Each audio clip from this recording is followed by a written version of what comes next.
Alrighty, so welcome to today's session for infrastructure projects. This one's open to everyone. Looks like we've got about 80 to 90 odd people in the room at the moment, so thank you very much for coming along. The structure will be, I'll run through a presentation on PowerPoint to sort of give you the ins and the outs of the program, and then we'll have a ability to ask questions. I've got two of my colleagues with me at the moment as well, and they should be able to monitor the chat. So if there's anyone that has a question that they'd like to ask, feel free to put it into the chat, and we'll either save it till the end, or if it's relevant to the point in the conversation that I'm up to, we might answer it at the time. But otherwise, I'll lead straight into a message from the Minister. So here we go.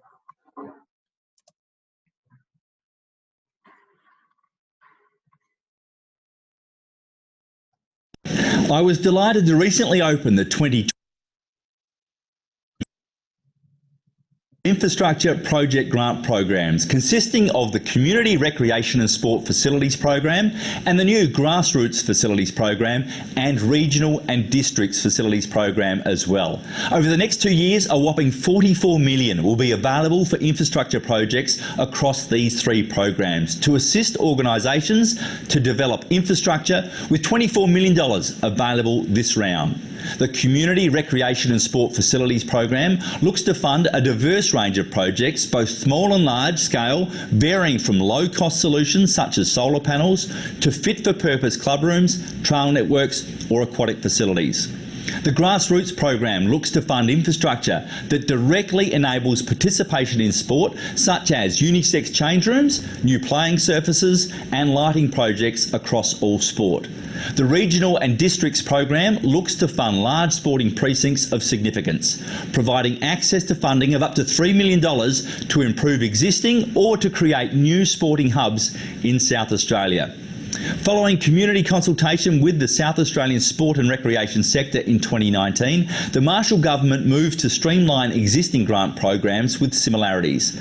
As such, a single application process for infrastructure funding has been created. I urge all potential applicants to contact key stakeholders in their projects as a priority to ensure their support.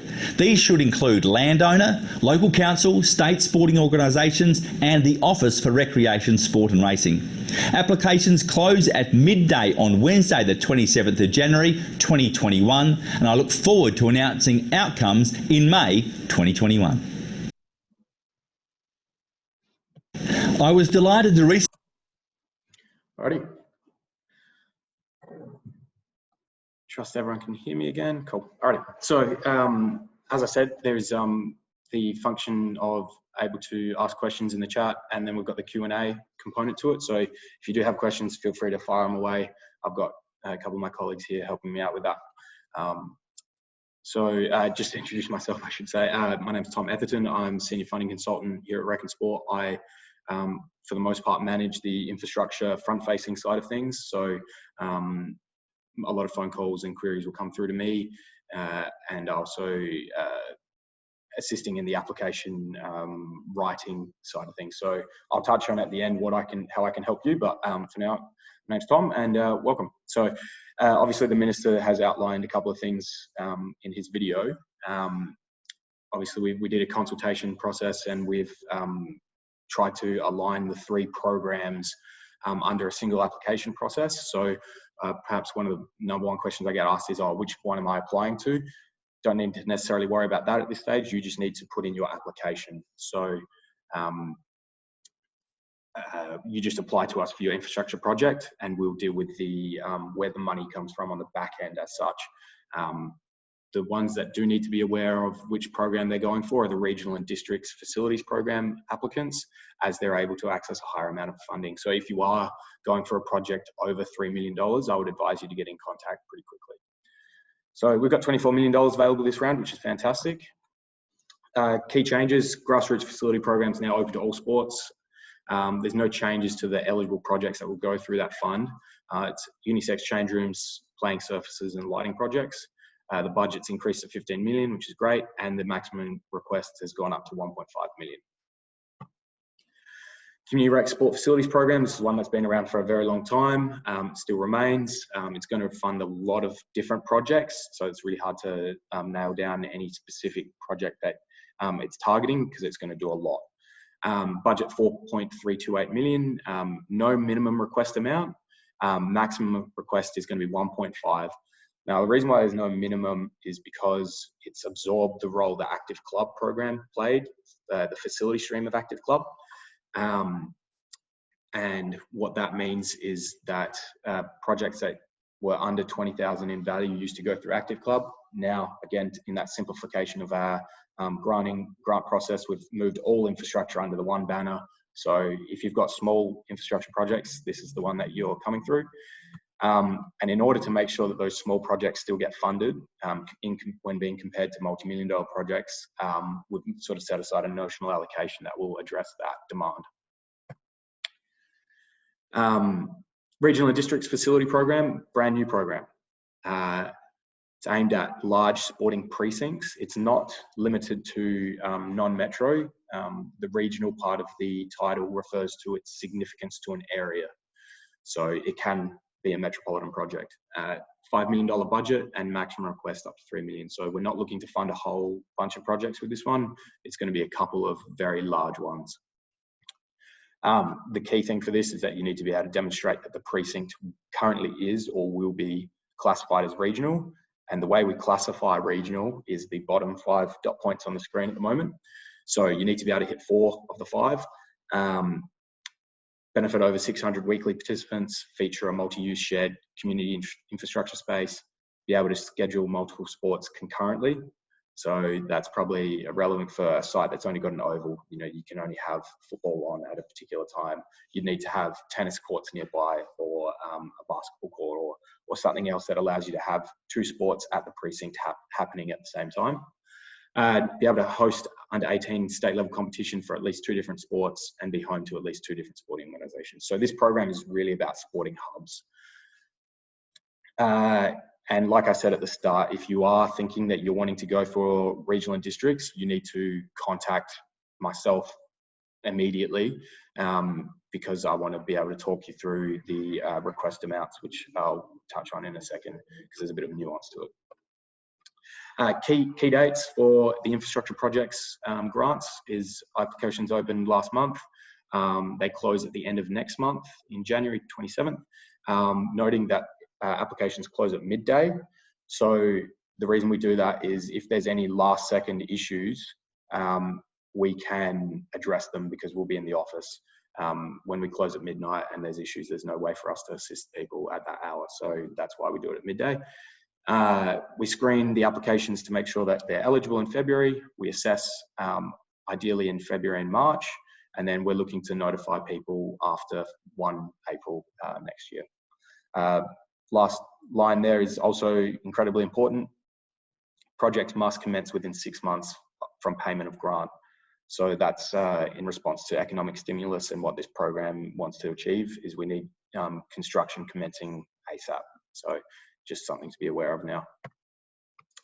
So the request amounts and required co-contributions, I imagine a lot of the groups in the room will not have projects over $3 million in cost, in which case you're on a 50-50 basis.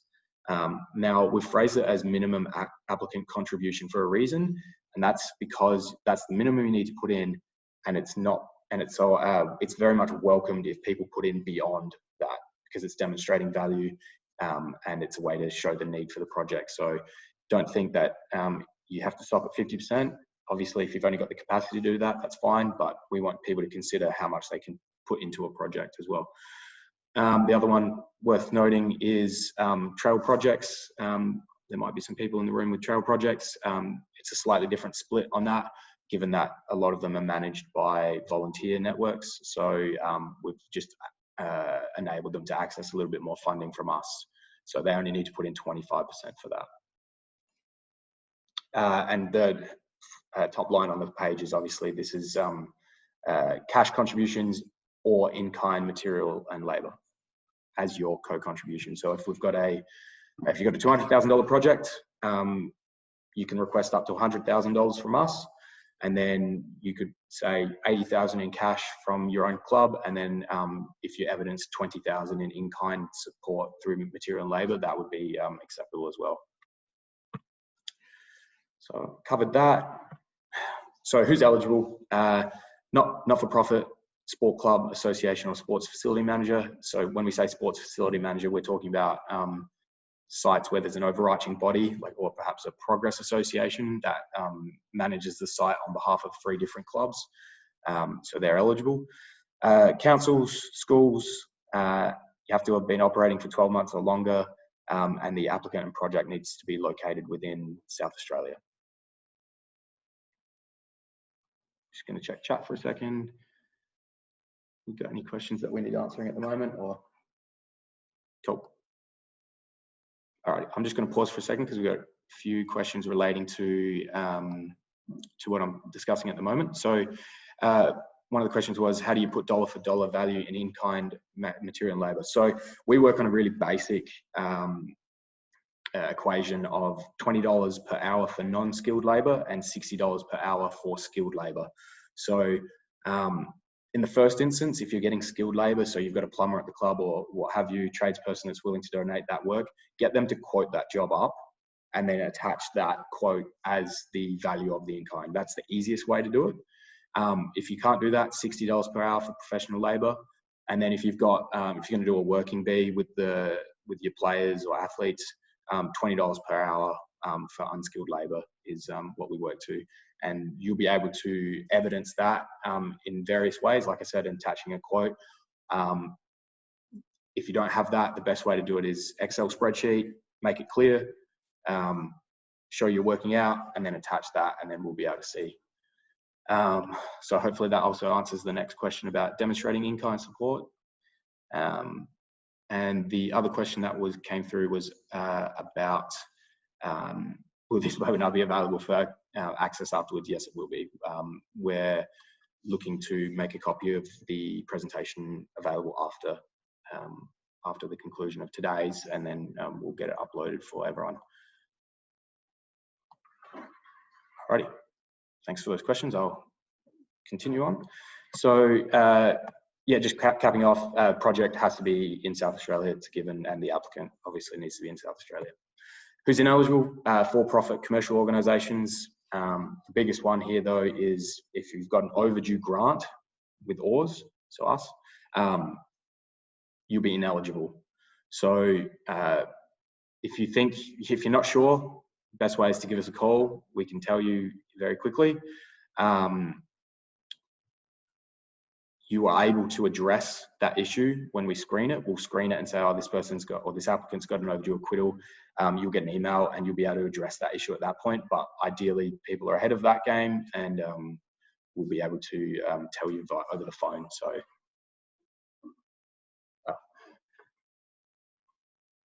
sorry, I'm just referring to another question. Do skilled persons in politics?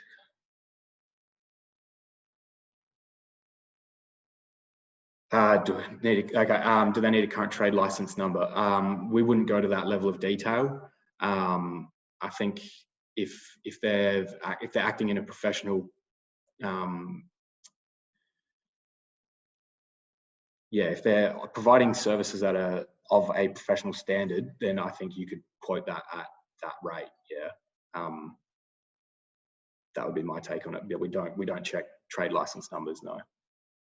Okay, so projects, these are the only asterisks on our funding is if you've got a game machine license, you'll be ineligible for the CRFSP bucket of money. So it's just something I have to say. Ineligible costs. So easiest way to think of it is when you're applying to us, we're not looking to fund anything outside of the labour and materials, essentially. So that rules out ongoing operations, so your water bills, electricity bills, things like that, landscaping, car parks, the insurances that you need to have, any costs with preparing a funding application, and project management fees are all off the table. So we want, if they are present in an application, what will happen is we will reduce the recommended amount proportionately for and taking those costs out of the picture. Ineligible projects. So this is, so when we talk about ineligible costs, that's the components of a project. This is now talking about the whole project itself. So if we get an application that says we're just doing a design or a plan, that will just be ruled out. We're not funding that. Projects that have already received AUSAR grant. The AUSAR grant is, so if you've got an AUSAR grant with us, it will have a purpose in the grant agreement. You cannot apply to us again for that same purpose within your grant agreement. So for instance, if we've funded you to build a tennis court, you couldn't then apply to us again to fund that same tennis court project. What it does mean is that if you had your change rooms right next to your tennis court, you could 100% apply to do works to those change rooms, because that's considered a different project. We won't do toilet upgrades as its own. That's just worth pointing out. So we obviously do a lot of toilet projects within change rooms and club rooms and whatnot, but we won't do a sole public toilet facility as a project. You can't do anything prior to a grant agreement being finalised, so you can't start your project now, apply for funding, and get that way. You need to wait until the grant process is finalised before you can begin. Obviously, it has to support active recreation and sport activities. We're not doing maintenance. That's perhaps another one that people get caught out on. If we think that it's a project that should be managed by the facility manager or whoever, we'll rule that out. And equipment. Another question. We need a civil engineer's report for our project. Is that eligible expenditure? I would say not. There's a few, and I appreciate that is a hard one, because there is a number of costs that almost all projects need to incur prior to it even beginning, and planning is one of them. And any sort of reports will also need to be funded out of the club. And then you can apply to us, because we're really limiting it to the materials and labour associated with the construction of the project. Another one relating to toilets on a golf course. Tough one. The way we've worded it is redevelopment of public toilets. So you might be able to make a case that's saying the toilets on a golf course, for the use of the facility. And I would say that would probably come down to the Funding Assessment Committee's determination on that one. I think you'd probably win that argument. But it is a bit of a grey area on that. Alrighty. Common attachments. So top one is the most important for anyone. If you don't have the top one, you cannot apply. You need to get landowner consent, find out who your landowner is. We've got a template within the application that they can fill out, ask some key questions. We need them to fill that out, and you need to attach that to your application. If you haven't done that and you're considering applying, that's the first thing you should be doing leaving this meeting today. So landowner consent, next one's your financial statements covering a 12-month period. Quotes, your quotes, whilst we'll accept a letter from your builder saying he thinks it's going to cost about $300,000 to build something, it's acceptable. However, we assess the quality of those quotes and how accurate and detailed they are. So get your foot in the door with a basic quote, stand out with more detailed quotes.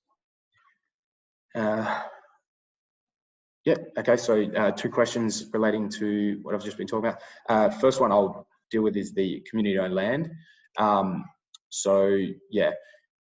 If you own the land, if the organisation that's applying owns the land, you need to attach the certificate of title. Otherwise, whoever the organisation that owns the land, so if there's a body that owns that land, they need to provide the letter of landowner consent for you. I hope that answers your question. Building a handicapped toilet facility, without more context, hard to answer, but if it's part of a larger facility development, I'm sure that's fine. But if it's just a standalone public handicapped toilet, potentially not. I'd probably need some more details on that project. Okay, so if it's part of an existing facility, that might get to touch base after this meeting to iron out, because I don't want to give you the wrong advice on that one, Mark. So photographs for your common attachments, 100% key for assessing the need. You need to get in there. For surface projects, photos make up a large portion of how they assess the quality of the current courts. So photos are paramount. Change rooms, again, it provides us the context we need to justify to assess the need. So photos, critical. You need to evidence your major funding sources. So like I said with that example earlier, if you've got $200,000 project, you need to evidence at least 100,000. The best way is money in the bank, but that is the best one.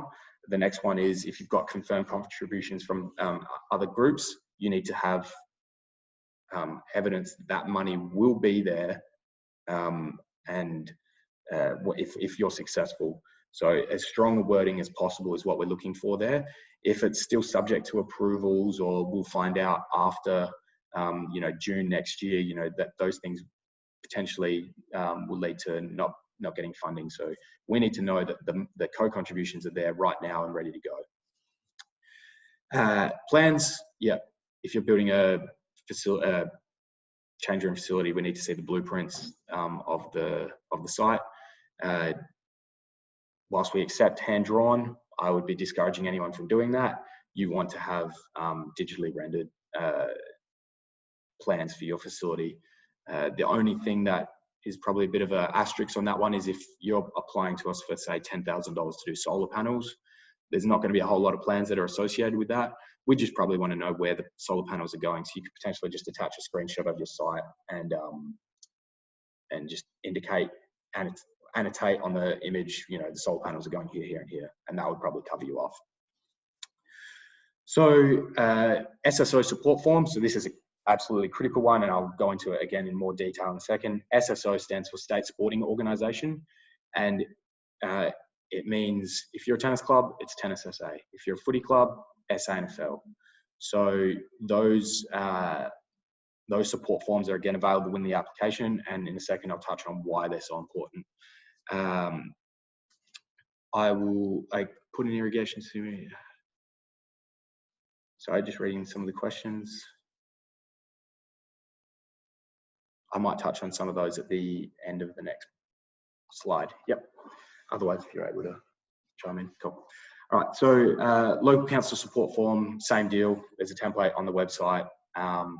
Yep, thanks for the question, Cassandra. So yeah, there is on the website, so on the OARS funding page for the program, there's a heading that says required supporting documentation, I believe. You can download a template there. It's a one-pager, it's pretty straightforward. We like them to use that. However, if you've got a letter of support direct from a CEE or whoever, that is totally fine to use that. We just hope to see that every field that is on our template is also covered off on that letter, because there's a couple of key questions that we need to know. In-kind voluntary labour and materials breakdown, I sort of covered that earlier. Spreadsheet is the best way to demonstrate it. If you've got another way or something else you've done and it's clear, by all means, spreadsheet's probably the easiest. Letters of support. So whilst we talked about SSO and local council support form, letters of support from community members form the assessment for need. However, I would be encouraging people to put most of their energy into getting their state sporting organisation and local council on board first. Look to get your letters of support from the community as a secondary component, just because of how much assessment is placed on those state sporting organisation and council support forms. Yeah, some large projects will need to have their project management plan framework, and then large projects again will need to have relevant sections of strategic documents attached. When you attach a large document, we would hope that within the actual application itself, you've referenced it. So, within a body of text, you might say, refer page 5 of strategic plan attached below. If it's a very wordy strategic plan, you may even need to go paragraph 2 of page 5. The easier it is for a funding assessment committee to find critical information, the better.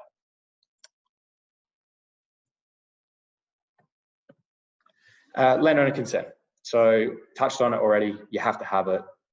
If your project is at a school, so if we've got a school project in the room, you need to show that the project will be used by clubs and local community outside of school hours and contribute a significant financial resources towards the project. But landowner consent, if you haven't got it, that's the first thing you do leaving this room. Local council and state sporting organisation support. So we've already touched on this. And the reason why it's so key is because one of the assessment criteria that we're looking at is the strategic justification. And we form that assessment based on predominantly the state sporting organisation's letter of support as well as the local council's letter of support. So that's why it's so critical to have those documents. Right. Yep. Sorry, I'll just touch on the question relating to the last slide about are project management plans required, dependent on value. I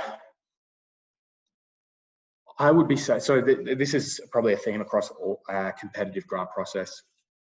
Whilst some documents are not required, you've got to consider that it's a competitive process. So you might not have to attach it. If you have to attach it within the application, it will have a red asterisk and it will be a mandatory field. You have to provide it.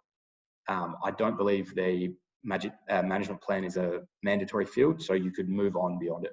However, what you want to be asking yourself is, if we want to stand out in a pool of funding, what can we do?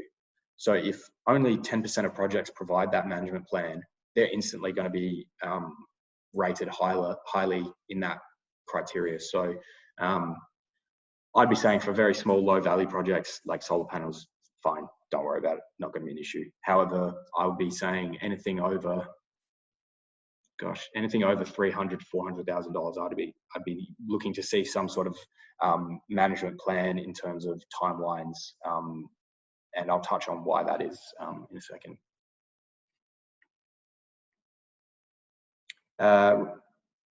You able to answer that one for Rebecca? Yep, cool. Yep. So if landowner consent is the first thing you're doing after leaving the room, your next thing is to call your state sporting organisation. If you've got multiple sports at your site, you've got multiple phone calls to make. Some small state sporting organisations are going to have limited capacity. However, the large ones will definitely. So I would be getting onto those immediately following your landowner consent conversation. Likewise, council. The other reason for state sporting organisation is the minimum dimensions, which is the last dot point on this slide. So SANFL through AFL have preferred facility guidelines. If you apply to us for a change room project and it's not meeting their dimension sizes for their change rooms, you're going to find it very hard to get funding. So that's why that conversation is very important. You want to be able to send them your plans so that they can see them and say, yep, all good, and we'll support it. So that's the second thing you want to be doing after leaving the room. How to apply? We're all online now. Smarty Grants is the way to go. A majority of clubs in the room probably will have a Smarty Grants account, I would say, by now. We've been on there for a number of years now. First one, read the guidelines. These slides are only a fraction of the guidelines. The guidelines go into everything in full detail. So read them first, then start your application and complete it in full and submit it prior to the closing time, which I remember it was midday. When it comes to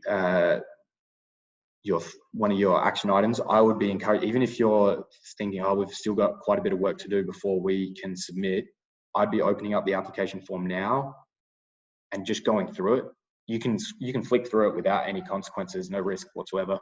Have a look at the questions, and that way there might be something that you didn't anticipate, or you might be able to just start plugging in some information. So I would encourage you to just open it up and have a look ASAP.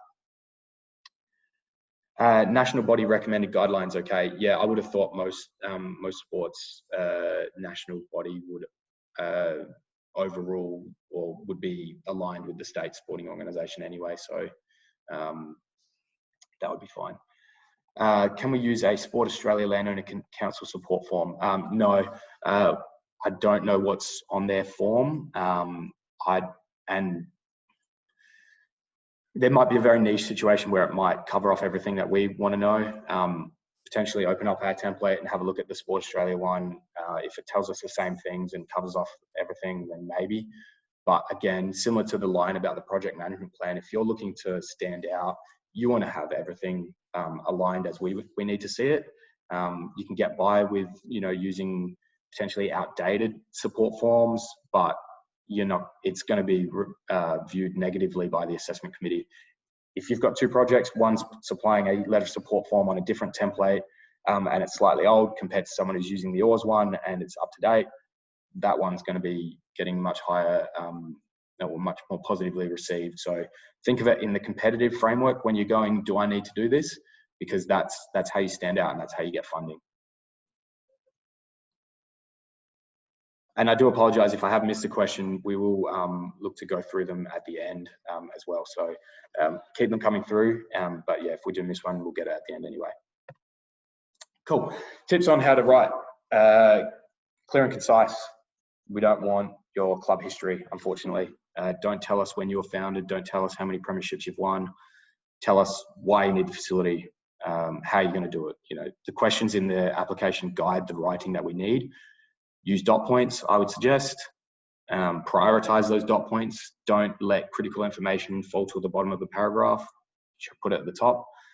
With $24 million available, we're going to have a lot of applications. The assessment committee is going to be doing a lot of reading. You do not want to have critical information missed because it's not in a prominent position within the application. Assume we're not familiar with your project. Like I said earlier, directly reference attachments. The bottom two dot points are very practical, but very important. Instead of attaching a file that's 112.345 XXX and it's a photos attachment, label it, rename the file, change room photo A, court photo B. We need to know exactly what it is and don't use acronyms. So if you've got PAFC is your acronym, don't use that. Write out Port Adelaide Football Club. We're going to have a lot of applications. Acronyms don't work for us. The other thing is if you're going to attach 30 photos, put them all into a Word document or PDF or however you want to do it and attach that as one attachment. So it should just be surface photos collated. Feel free to use annotation on photos as well. That usually helps us. If you need to point out something specific in a photo, chuck on there, refer crack size, 5 centimeters, or refer this part of the photo, just so that anything critical is again being highlighted to our panel, remembering that photos are really important. Okay, so I talked about it earlier again, eligibility screening. We're going to look at all the applications, make sure that you're eligible to apply, referring to the ineligible projects and eligibility at the start of the presentation. There's a few things that we'll look for. Obviously, one of them is landowner consent and some other things. If you fail eligibility screening, we will contact you via email. So that's why the email monitoring is important. We will reopen the form, your application. If you fail to address the issue and do not resubmit the form, we will utilize the latest submitted version for eligibility. So we would hate for someone to go in there, address the issue and fail to resubmit it, because then we'll have to revert back to the first version. So just make sure if you do have to address an issue and it's been reopened, that you go back in there, address the issue and resubmit it. Question?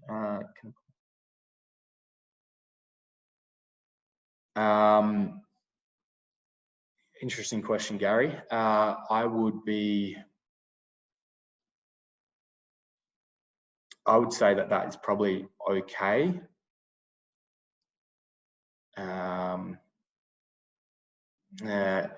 Yeah, you're towing a fine line there. Perhaps we might need to have a chat afterwards.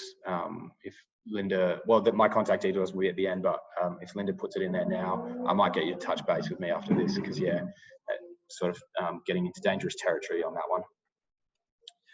Assessment process. So we check that they're all eligible. Then you go in, funding assessment committee reads them all. the ones that are eligible, they'll assess against the criteria. We may ask for more information at that point. So again, make sure that you're monitoring your emails. So around that February, March period is when we're assessing. So that's going to be critical. And just noting that, you know, we get the amount of requests we get far exceed our budget normally. So we can never guarantee funding ever. You also might be thinking, oh, we've addressed every assessment criteria really well. You never know who else is in the pool of funding. There's potentially someone else who's done it even better. So just, assessment criteria. So this is the next, probably one of the most important slides, this one and the next one, where there's 5 assessment criteria. First one being project need. We use photos to assess this. We use the letters of support from your community, and we're looking at the gap or problem that the facility's solving. So just using a common one, you know, our females have to change behind the trees because there's no change rooms available. That's the problem. And then the application is to build unisex change rooms. So it's directly addressing that problem. So that's the project need. The participation utilization, this is a quantity one for the most part. We're looking to know how many participants are going to use the site. And then we're also looking to see how many user groups and different sports are going to use the site. So if you've got football, cricket, and netball, if you've got tennis and basketball, you know, there's some synergies across sports. We want to see that multiple sports are being used at the site. And then we want to see that the gender equity in the program and scheduling is there. There are some sports that, like lawn bowls, for instance, you know, you can only play lawn bowls on the bowling greens. So that's fine. Focus your energy into all the other aspects of the assessment criteria. Same with golf. There's some other sports that you're just going to have to focus on other areas. Quality infrastructure. This is your plans. This is how good is the solution that you're putting in. Strategic justification. I've already touched on this a fair bit. Local council and state sporting organisation. We're looking at what they're saying about your project.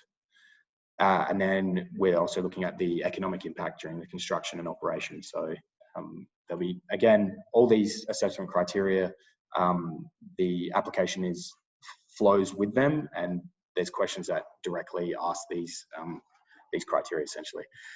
Now, the biggest change perhaps in our funding model lately has been the project delivery, noting the weighting. The previous one's highest is 22.5 on the far left. Now we've got a 25% weighted project delivery. That is in response to COVID-19, making sure that we've got the economic stimulus happening currently. We need projects beginning ASAP, which is again why you have to begin within 6 months. We're looking at your funding contributions, so how close those funding contributions are to being in your bank account. If they're in your bank account, that's the best. Itemized costings, your project management history. So if there's anyone in the room that we've got a current grant for facility development with you, and you haven't begun that project and you're applying to us for more funding, that's a hard sell. If you've got a project that's underway but it's behind, again, hard sell. So being able to show project management history is key. And then the last dot point is about your ongoing life cycle and replacement costs. So classic example, bowling green. If you know the life cycle is 15 years from install, how are you going to fund the replacement of that in 15 years? What's the club doing? Worst answer for that question is we'll approach the government again. Best case answer is we're going to have a sinking fund that, you know, puts away X dollars every year, so that in 15 years time we've got, you know, almost all of it ready to go. I've already said this, we're going to have more requests than we've got money, so just know that we can't guarantee projects. If you're staging a project, call me immediately because there's difficulties involved in that. But if you are staging a project and applying for stage 1 of a 3-stage project, just know that just because you get one stage of funding doesn't mean you're going to get the subsequent ones. Each one needs to stack up versus the other projects in that round. So once the funding assessment committee read, they're going to form a recommendation that the Chief Executive of the office provides to the Minister for Recreation, Sport and Racing for his consideration.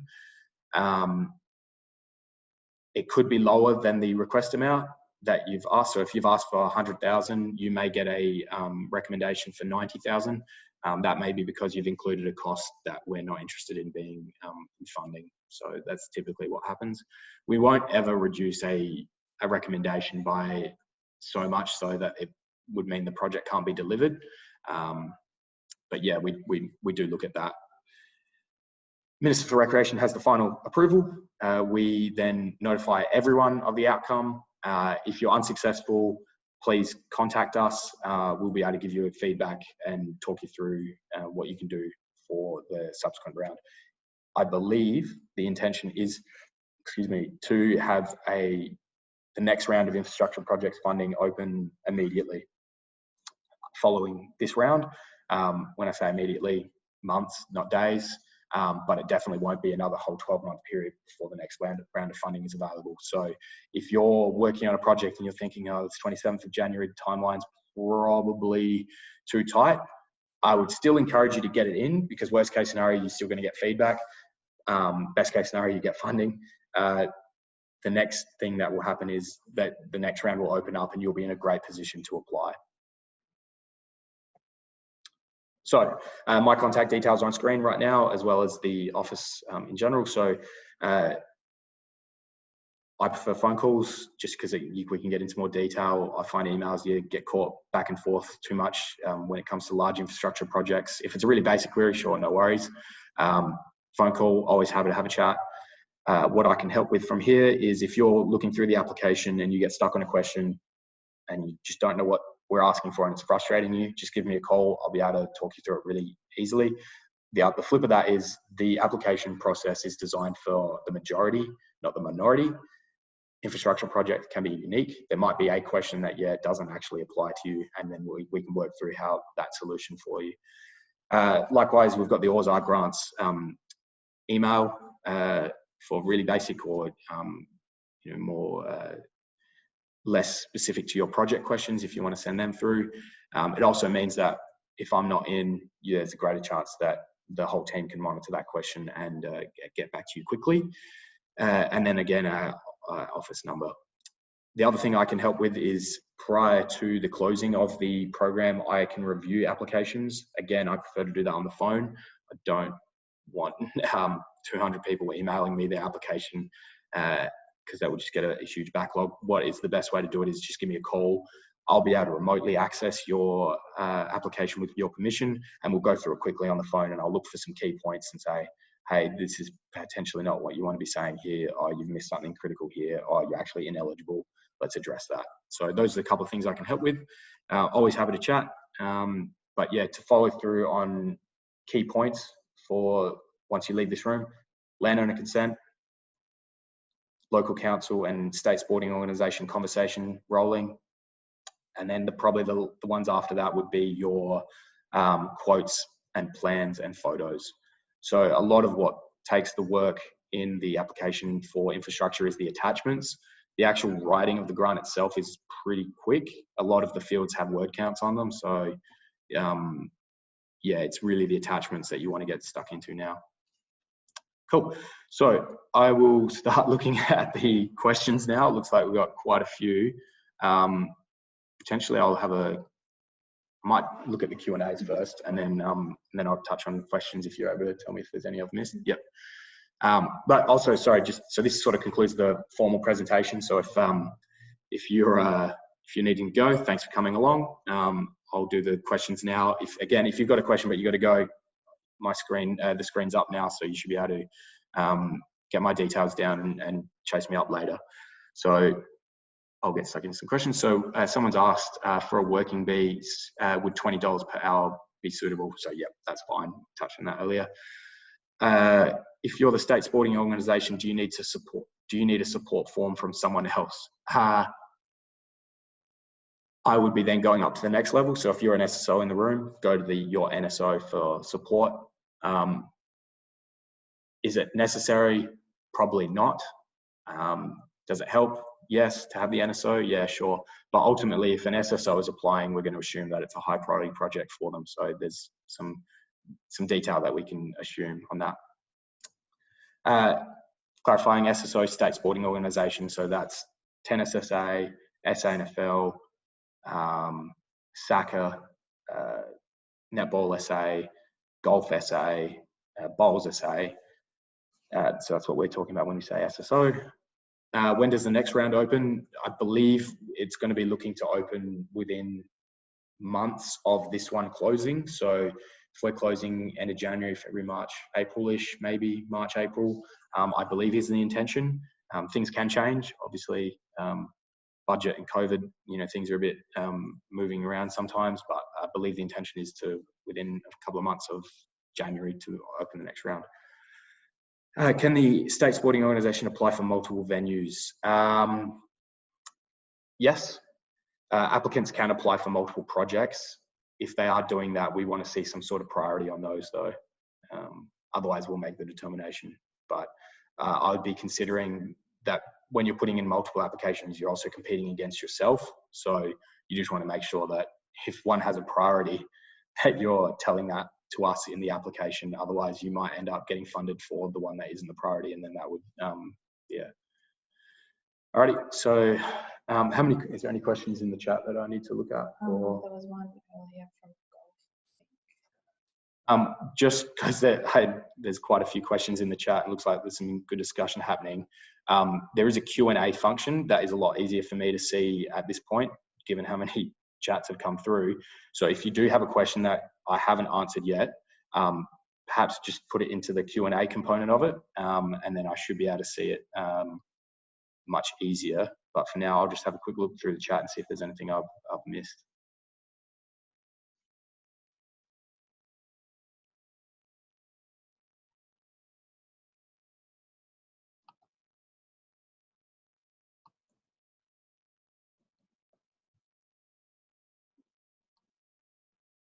All right. Is equipment to get newly built court fit for play, score benches, rings? I would say no. If the project is purely equipment, then no, that would be ineligible. With that said, large project, $100,000 project to do some surface work, so an oval, I have seen them put through goalposts, or when they're resurfacing a tennis court, do the nets and things like that. But as a core project, as a project of its own to do equipment, no. Seating, if it's permanent, sure.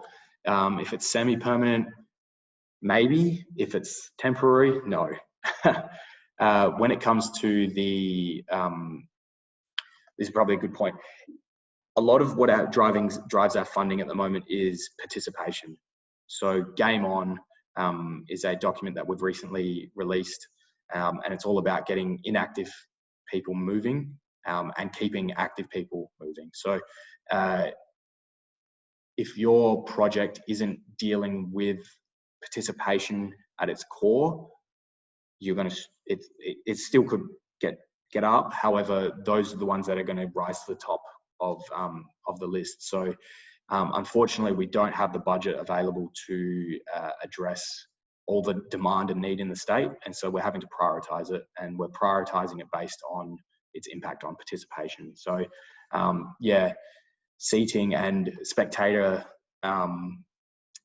amenities still tend to struggle. A lot of them are eligible, but yeah, what I would say is if you're doing spectator amenities, try and pair it with something else that's directly participation based. That's probably the best way to get it over the line. So we've got an irrigation question. Upgrade of irrigate, yeah, so that depending on the sport, but for the most part, irrigation projects can go through the grassroots funding because it's a surface upgrade, because it allows the sport to be conducted, assuming that we're dealing with a sport that the players are using that surface that is irrigated. That's the assumption I'm making there. Mentioned that recreation equipment is not eligible.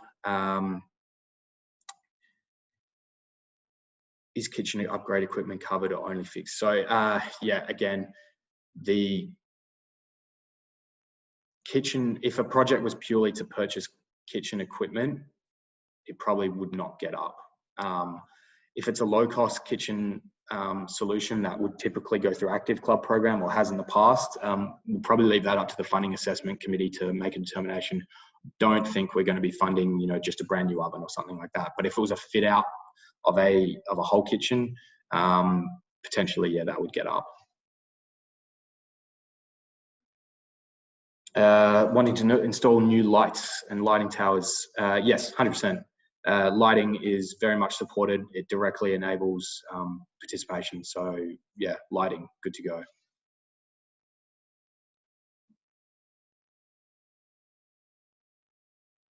So this is a question about the funding split. So if your project is $100,000, yes, you would need to contribute a minimum of $50,000 to the project, which means you can get a grant for up to $50,000 from us. Yep.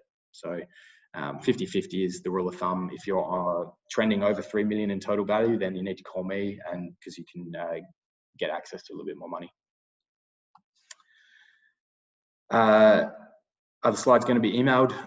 They won't be emailed to you unless we can put you on a list to get them emailed directly, but we weren't planning on doing that. I suppose we could do that, couldn't we? Yeah, we will do that. It won't be happening immediately following, but sure, if people want them emailed to you, we can do that. In the meantime, the guideline, these slides are built from the guidelines, so you'll see the exact same wording. So if you want to have a look at the guidelines, I'd be saying do that in a pinch.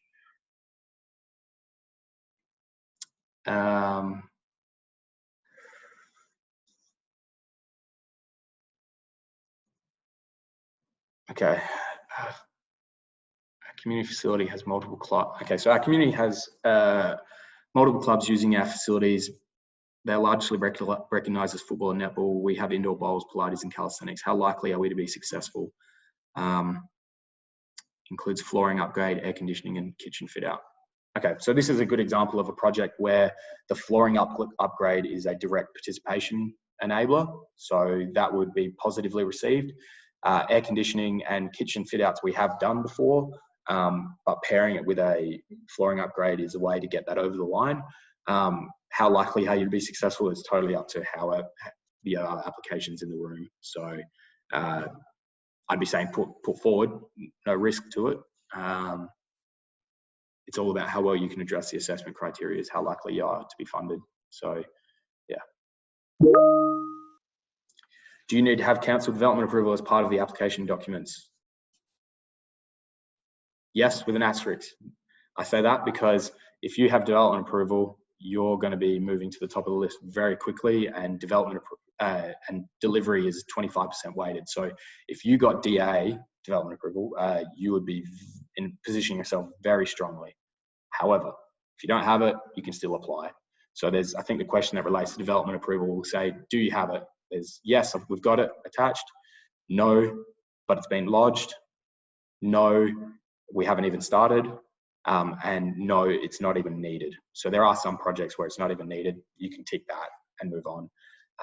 But yeah, the best way to say that, if we saw more projects with DA, they're more than likely to be more successful. Yeah. Alrighty. I think I've gotten through all the Q&A questions. Is there any in the chat that I need to look at or touch them all? Yeah. Cool. I'll stay open on the Q&A a little bit longer. Looks like questions are slowing down.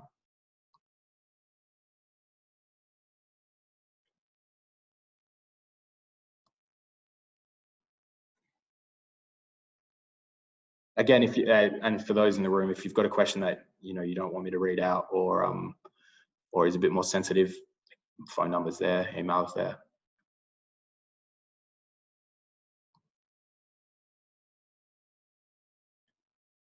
Have we answered that last one about the? Okay. Is there any money for quick, short projects ready now? Yeah, I mean, this fund is definitely targeted at that. However, we still are on our timeline for funding. So we want projects that are ready now, but with that said, we won't be allocating or getting money out the door until April, after April 1st. So there's no money for this month of December that will go out. No. What are other options for funding of perceived non-participation but pure kitchen upgrades? So yeah, look, if your project is not direct participation based, that's fine. I would be saying nail your other components, not other assessment criteria, but just understand that our funding needs to go to participation enablers. There's so much demand out there in the state that we yet can't move for those spectator or ancillary components to a site yet. With that being said, $24 million available. $15 million of it is going to chunk a huge portion of that direct participation stuff. We're then left with, you know, 4 million odd through CRFSP that will potentially do a lot of those small non-participation based projects, simply because the grassroots has dealt with the lion's share of demand. So I'd be saying still apply, but just understand that there are a few metrics that we're using that you're just not going to be able to compete with a project like that on.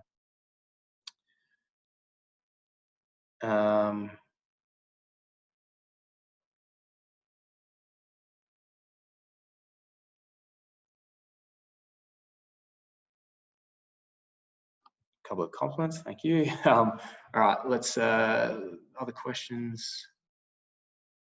Oh God, there's quite a few. All right, let me have a look.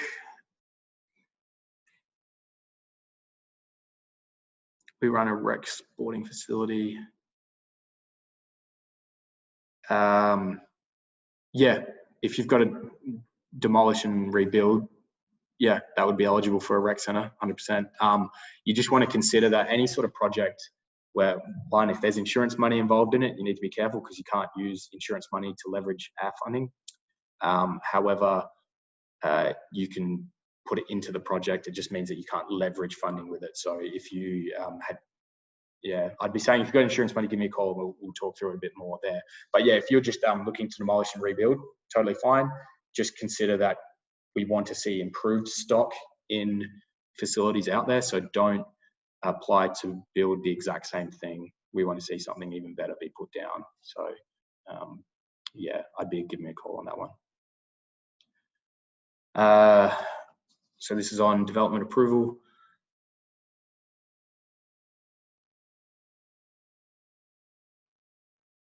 Right, okay, so development approval, if you've got development approval, we don't consider that the project has started in that regard, definitely not. When we think of the project already beginning, we're thinking of construction. So if you've started breaking ground, that's what we're thinking of as project has commenced, which would mean you're ineligible. DA or engineer's report, we wouldn't consider. That's the planning component to a project that should definitely be occurring. We don't want to hold that up at all.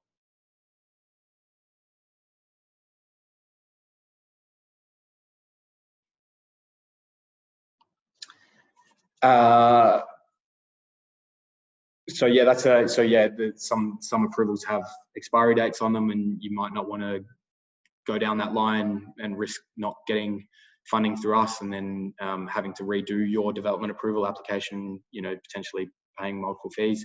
Yep, I can appreciate that. It's a risk potentially your committee needs to consider whether or not they want to take. Remembering that development approval is very positively received.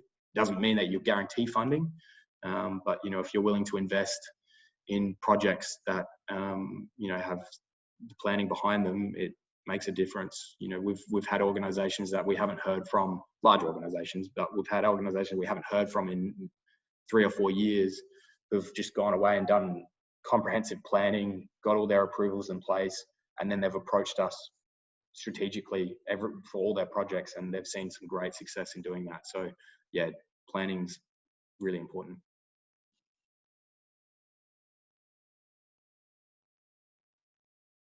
Replacement shades for bowling greens, yes, acceptable, all fine. Low cost value solution should be fine. Do we need to have, okay, I think development approval would be part of the application documents. There's a question about it. I'm not sure if that's a double up on question, sorry. Alrighty.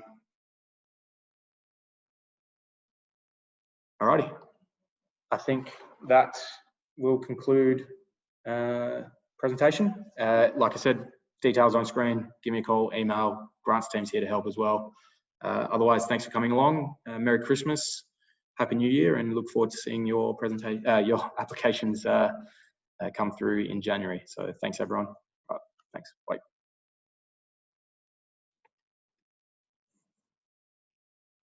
Yeah.